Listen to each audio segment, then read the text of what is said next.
Well, welcome back to News 3 Midday. Now, if you have taken a drive down I-57 South, you're going to pass the Benton exit. You've probably seen that giant mural of George Harrison, and it's right there behind me. It's amazing, and it's enormous, and it's beautiful artwork, and it speckles the highways across this countryside. It's all thanks to the mind of an artist from California, and that would be John Cerney. John, thank you for joining me today. You're welcome, Rachel. Thanks for having me. Yeah, no, it's our pleasure here. Would you mind to kind of just tell us what's behind the creations? How did you come up with this?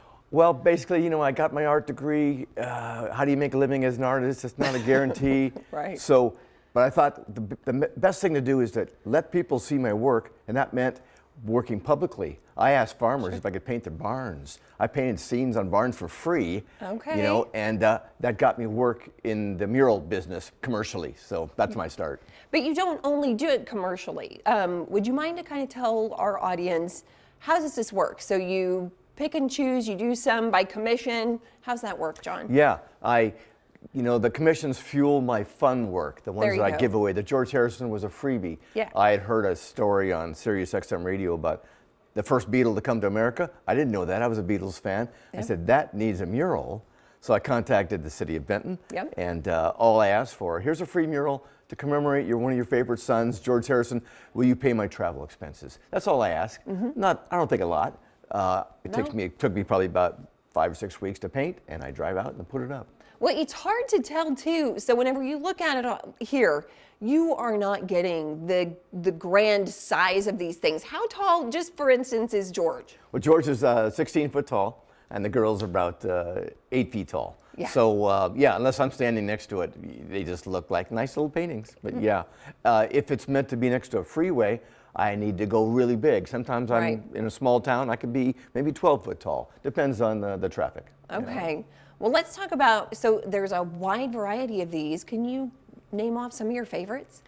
Well, my favorites are always the one that's next. But one of my favorites is in New Mexico. It's two cowboys on either side of a highway arguing with one another. One's pointing at the other one. That's fun. Okay. Yeah. And the other guys are going, what away. Yeah. There's always kind of like some thought behind what the mural is though, right, John? Like there's some kind of sidebar to how you came up with that. It's a little bit of Norman Rockwell. I'm taking a little slice of Americana and pinpointing it. I just did one in Iowa before I came here. A little girl's Dalmatian dog has ripped up her teddy bear. Yes. She's holding up a teddy bear with a pout on her face.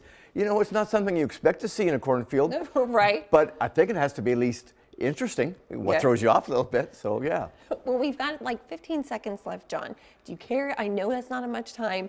Tell us what's next for you. I have a big farm scene in Wisconsin. It's my love letter to the Midwest and farming. Oh, nice. Okay. Yeah. Is that the one I got a sneak peek of? Yes. Okay. Yeah. Always phenomenal work. Thank you, Rachel. And thank you for coming all the way from California to the Midwest here to Southern Illinois. You're welcome. All right. Well, now we do have to move on. Thank you, John. Okay.